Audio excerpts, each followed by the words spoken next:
From out of the man cave and into a anonymous diner. Good morning, cock-a-doodle-doo. Rise and shine. Your host, John St. John, is back. Here he is. I am. We're in another undisclosed location. We've been kicked out of our Slam Internet Radio studio recording area because we've had some issues with scheduling and with the mornings being busy over there, and then the whole station got the flu again. So we are now actually in a diner this morning. I am your host, John St. John. I am without Cindy Lou again. She was going out of town. She's been in and out of the studio with us in our bunkers, and today we're out in the field. We're going to have a live audience here chatting and laughing with us. But it's great. It's been another year. 2014 is over. It's the end of the year show. We're doing the New Year's Eve special morning show here. And I'll tell you, there's a lot of things that happen. We're going to talk a little bit about where maybe people might be going for New Year's and what you do. New York, Vegas, Chicago, L.A., maybe around the world. We'll talk a little bit about that. But the first thing I want to do is talk a little bit about something that's been trending on the air. Hold on. Before we get into that, this is StrikeThePoz again, your announcer, and I want to ask you, John St. John, what was your favorite moment, or what do you think is the defining moment of the last year, 2014? Yeah, I was going to get into talking about events of 2014. Probably twerking. No, I'm kidding. I would think this whole riot thing, and I'm getting political now. All these people getting in trouble for, all the police officers getting in trouble for killing innocent people, mostly reported on mostly being black people. Unfortunately, like innocent, unarmed black kids. I'm sure there's always two sides of the story, but that seemed to be, at least the last half of the year, that seemed to be a big deal. All right, and then I'll give you mine. Mine was the ISIS bucket challenge, if you remember that photo. It was the guy, Not ISIS, he would have been beheaded, so to speak. However, in this case, he was getting the water dumped on his head. I thought that was probably the greatest image of the year. The ALS challenge was definitely a big deal. And yeah, like my announcer, StrikeThePoz, is talking about, you got the ISIS people out there threatening everybody over in Syria and Iraq, and then you had us taking the ALS challenge over here in America. And it was a big deal, raised a lot of money for Lou Gehrig's disease, so it was a good thing. Yes, and we now have a new boogeyman, luckily. So there you go. The new boogeyman. I'm not sure what that's a reference to, actually. I'm referencing the idea that bin Laden is gone, so we now have a new boogeyman to fear in this country. Oh, gotcha. We've needed one. The new boogeyman being ISIS, of course, which is another made-up threat. We had all the 9/11 stuff. We had Osama bin Laden and all of his offshoot groups and Al-Qaeda and the Taliban. Now we've got ISIS over in Syria and, here in America. And, oh, by the way, the president just recently decided he was going to release more people from Guantanamo Bay. So a lot of them are back in at home in their home prisons. So that means they'll probably be back terrorizing pretty soon, unfortunately. But, yes, it's definitely been an interesting year so far. I don't know. We'll see how 215 goes. But let me tell you, I'm happy to be in 214 with the going to the pump up my car. Man, it is so cheap now. It's ridiculous. It's cheaper than it was 10 years ago. My announcer's going to be participating a little more than usual. We'll see about that. But I did want to point out that it is a Happy New Year presentation, and we should probably talk a little bit about how to prepare for your evening. Obviously, you won't be drinking and driving, but you will be partying it up like it's 1999, just like the millennials did or do. We'll be like millennials. They do it every day. We do it one time a year. I think the millennials are our main audience, don't you think? Everybody's listening on their iPads, iPhones, PCs. That's our audience. Well, I mean, who knows? I mean, I know that Betty White is a listener, so, she's not really a millennial that I would imagine. She's one of our celebrity callers, it's called. You have to check out the archives. You can find them on Spreaker.com and YouTube.com right now, and then eventually on our page, Facebook.com, The Best Morning After Ever Radio Show on Facebook.com. Of course, check our Twitter feed, and you'll see some of these shows. But yeah, Betty White was definitely a fan of the show, called several times this year. It was fun hearing from her. She has a fascination with Captain Kirk, apparently, William Shatner. But anyway, she's definitely not a millennial. You're right. She's more of the start of 2000, so our start of 1900. So what is that? 1900er, not a millennial. Maybe a founding mother. So we'll get more into that and a lot of other stuff as soon as we finish our breakfast right here on the Best Morning After Ever radio show. Thank you. Hello? Lisa, it's Janet. What's wrong? It's the bridesmaids' dresses for Lindsay's wedding. Oh, no. Tell me they're not fuchsia. Oh, they're not fuchsia. Then what? Oh, they're gaudy, aren't they? All ruffles and lace. Great. We'll look like a chorus line. No. They're really quite simple. It's the material I'm most concerned about. Oh, I knew it. I specifically said no chiffon. I mean, it's so passé. I just don't think... It's not chiffon. Then what? They're made out of old, yellow pages. What? I didn't catch that. It sounded like you said they're made out of old yellow pages. Yep, I'm afraid you heard right. It's got something to do with recycling and good karma on her wedding day. Oh, that's special. I'm not going to know whether a guy's checking me out or just looking for the number of a good mechanic. Funny. Very funny. There's a better way to recycle your outdated Dex phone books. Find out just how easy we've made it in your neighborhood. Call 1-877-2-GET-DEX or log on to DexKnows.com. And we're back on the Best Morning After Ever radio show. Kiss my grits. And I mean that in the flow sense, not the ant flow sense, for those of you regular listeners. You millennials will probably never know what that means because you're millennials. You don't understand what 70s sitcoms were all about. But anyway, here's John St. John with more New Year's Eve festivity fun. My announcer is getting very opinionated. Usually he just has one-liners, but lately he's been getting more into the show, which I kind of think is cool. So thank you, Strike the Pose. We are back here on the Best Morning After Ever radio show. We're doing our remote broadcast in our remote bunker of the country, I won't say the whole name, the country diner. There we go. And we're trying to not distract everybody and still have an interesting show, you know. But anyway, so where were we? We were summarizing some things we were talking about. But one interesting story here is you got to be probably pretty drunk while you're partying, I would think, have a good time on New Year's Eve. But one cool thing, it's an article that was recently on the HuffPost, which is Ariana Huffington's site. Basically, drinking a little at work could actually make you better at your job. When I mean drinking, not water or coffee. And obviously people know this. Most companies don't condone drinking on the job. This isn't the days of Mad Men from AMC TV, for people who don't know Mad Men. But anyway, most corporate offices don't condone drinking on the job.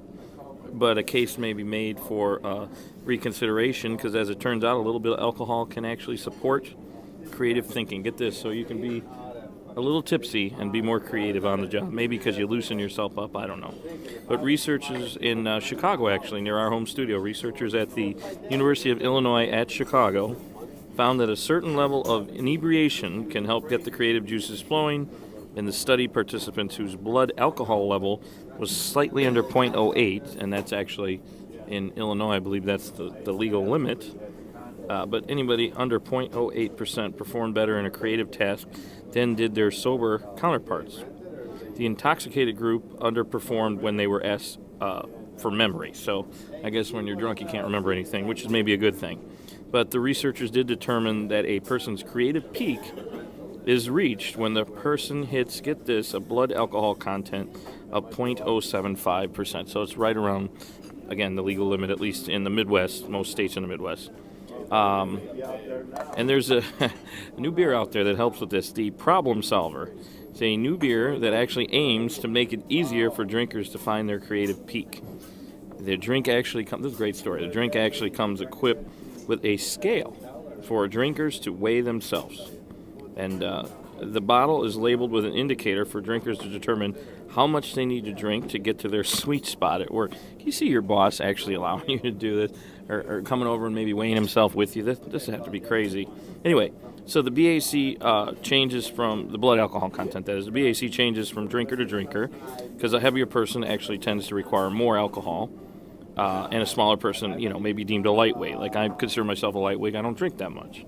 So the problem solver simplifies having to do all the math.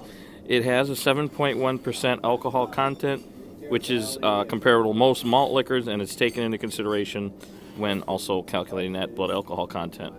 Now, as for the taste, the company describes the problem solver as a handcrafted Indian Pale Ale. I'm not a big drinker, but when I do drink, I do like Pale Ale. I don't know if I like Indian Pale Ale, but that's what this is similar to. And it basically, stimulates your brain and your taste buds. Interesting. So it's basically a refined bitters with a refreshing finish. That's what critics call it. This is great. I love the slogan on this one. The product slogan is smart. It's if you're lacking a little taste, finally you can drink to solve problems. They do warn that drinking more than the proper amount will not, in fact, enhance your creative thinking, but actually reduce it. So while the product appears to be a lot of fun, takes the guesswork out of finding your personal peak point, you don't have to drink this particular beer to reap the benefits. So when you're out at work tonight, you can give this actual excuse to your boss. Well, it says on the Huffington Post that, I get more creative when I'm drinking. So there's an excuse to drink, everybody. My announcer is live with me, and he's nodding his head.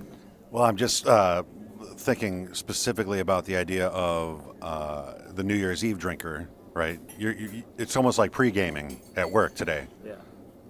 So the other thing is I want to point out, wasn't the Huffington Post, wasn't that created partially by Andrew Breitbart? Wasn't that? Yeah, originally. It was originally? Okay. I just want to make sure that I'm getting my news outlets correct. Okay. Thank you, StrikeThePoz. It actually is totally different paper now. Totally different. It's Ariana Huffington isn't as much involved, and obviously Breitbart is doing his own page, sans his death. He's dead. So, but anyway, interesting views from my announcer. We normally don't get anything from him except, and now from out of the man cave and into the, that part of it. That's all we usually get. But anyway, kind of like having him here with me. So that's that. So everybody go ahead and at least have one drink. Get to your 0.75%, and you'll be very creative and happy. And also, after you drink, you can also take your power nap right before you punch out. So keep that in mind as well. That's usually about an hour. How long is a power nap usually? They say 15 minutes. So 15 minutes to an hour. So it'll help you probably pass out a lot quicker on the desk. I like the whole idea of doing power naps the night before New Year's Eve. Are people even working today? I don't know. But anyway, we're here. We're here in the morning working as we tape this for live broadcast and rebroadcast, I should say. But anyway, so that's that. Very interesting, very appropriate for our day, and I'm sure people are going to like that article anytime they hear this show. It's hard to believe they actually published that one, isn't it, folks? Anyway. So with that, we will take a quick break then. We'll catch you in a few seconds. Hi, I'm Jet Williams. Even though I never knew my father, Hank Williams, his legacy taught me the meaning of lending a helping hand. That's why I support the Orphan Foundation of America. OFA is committed to providing education, mentoring, and a workplace readiness for thousands of teens aging out of the foster care system. With the help of OFA's support programs, these young people can go to college and trade school, graduate, and make the leap from foster care to success. To learn how you can help, visit orphan.org. And we are back once again on the Best Morning After Ever radio show. And I have a question for you, the listener.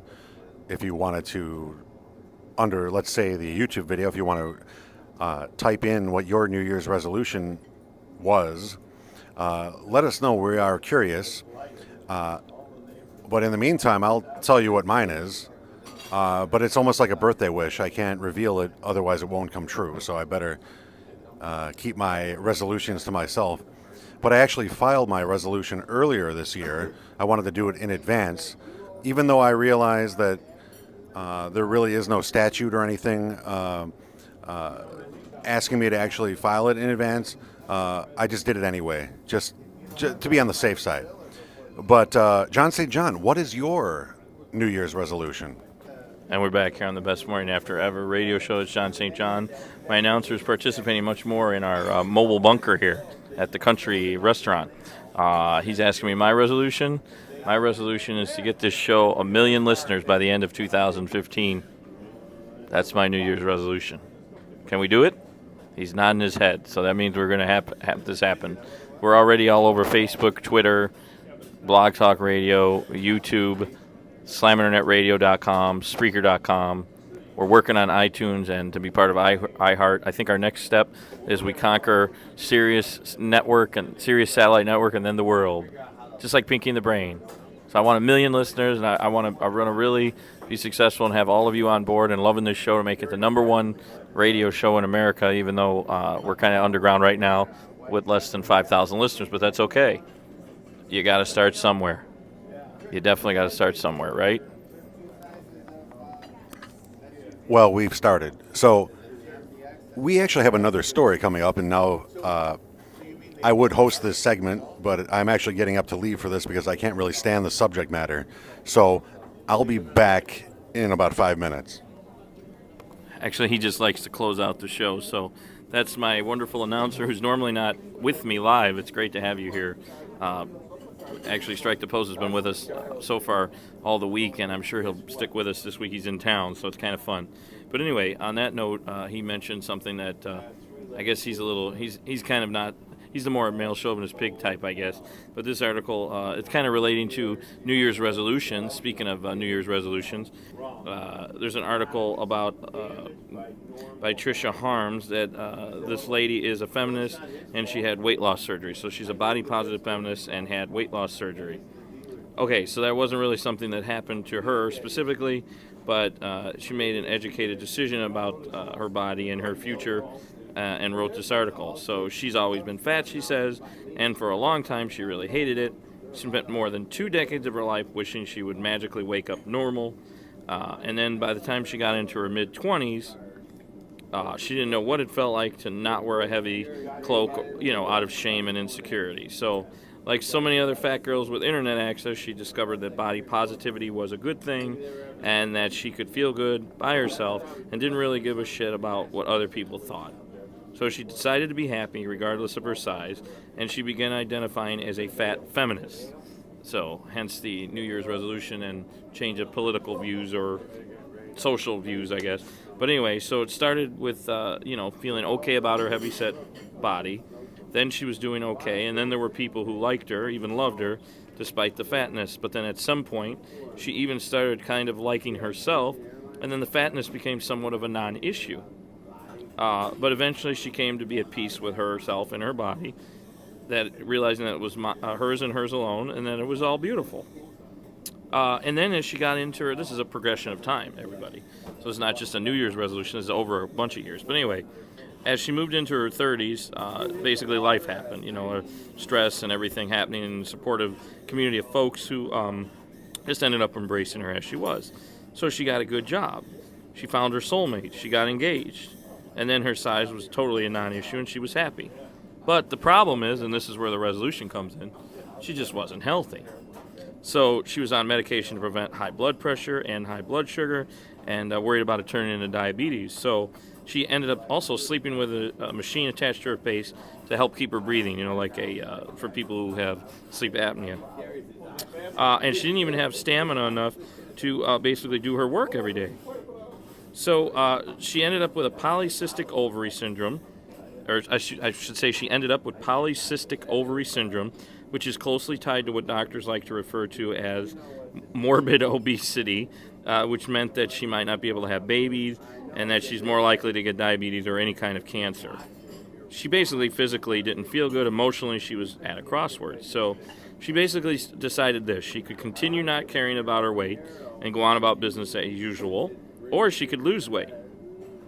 And she struggled with depression because of this, and she even had suicidal tendencies because of the health problem. But she still was at not quite at a happy place in her life, but she wasn't that distraught. But she didn't want to stay that way. So she ended up deciding to be her best self, and for herself, not just for the feminist view, but just for herself, she decided that it didn't mean being happy with her physical body. It meant she had to have a physical body to be healthy. So her decision was to have weight loss surgery, and that wasn't made lightly. She spent a lot of time trying to reconcile her body positive politics with her desire to live longer and have babies. So that's how she ended up having her resolution after so many years to finally lose weight. She actually spent a lot of time trying to lose weight through more conventional methods like diet and exercise. And when it didn't work, and because of all her medical condition, ended up making it impossible, she ended up having to do surgery. She really had no choice. So ultimately, the same philosophy that allowed her to find peace with her fat body also allowed other people to make peace with themselves and have the decision to have weight loss surgery. So she basically ended up being an inspiration for everyone. So yeah, according to her, weight loss surgery can kill you.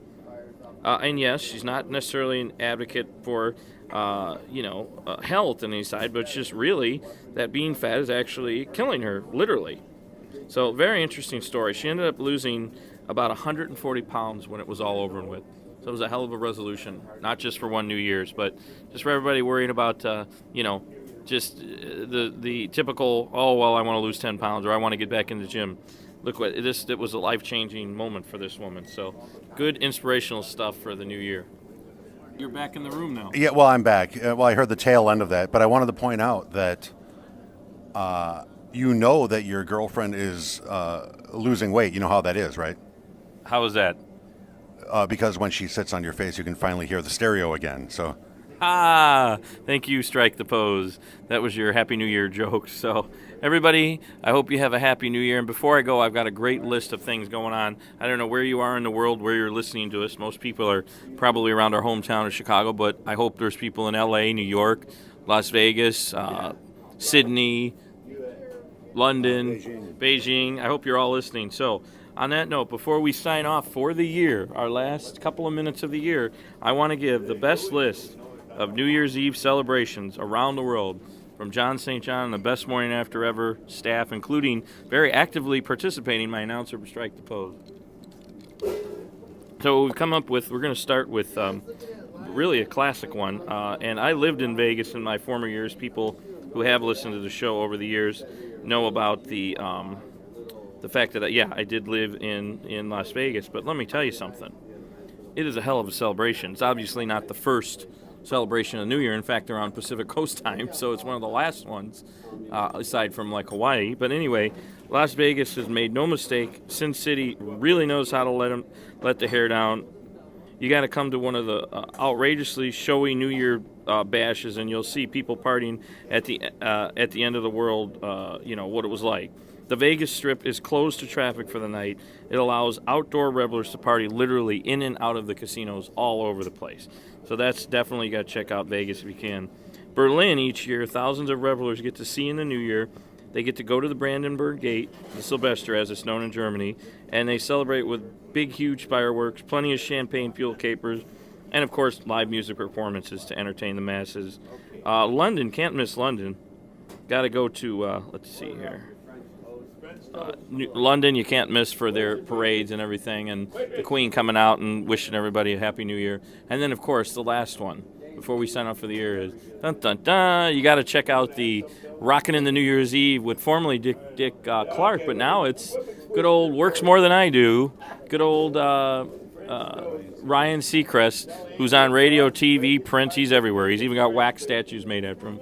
But yeah, you got to go to New York and check out the Drop of the Ball. It's obviously one of the center parties of the year for around the world. But if you can't be in Berlin or Australia or Sydney or in Beijing, you got to be in New York. So I definitely recommend going to New York and standing on the street in Times Square.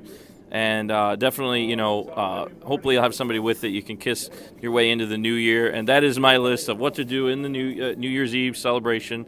And again, on that note, everybody have a great, happy, and healthy new year. Keep listening and help us get to that 1 million listeners by the end of next year. And may you forget all of your acquaintances.